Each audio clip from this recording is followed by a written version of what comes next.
जय श्रीराम भावानो. मग काय भावानो, केला ट्रॅक्टर चालू.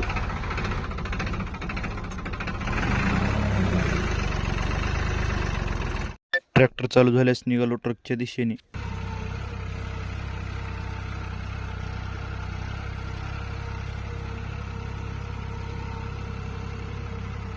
मग भावांनो ट्रकपाशी पोहोचलो. ट्रकपाशी पोहोचल्यास भावाने ट्रॅक्टर रिवर्स लावले आणि त्यात ऊस टाकण्यास सुरुवात केली.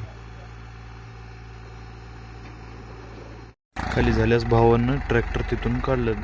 मित्र खूप वाढवडच्यानं वाट पाहत होता की केव्हा खाली होत आहे. चला म्हणलं आपलं ट्रॅक्टर खाली झाला, आता मशीनकडे जाऊया फळामध्ये. मग काय भावांनो फळात येऊन पोहोचलो. फळात आल्यास भावाने मशीन चालू केली आणि ऊस तोडण्यास सुरुवात केली.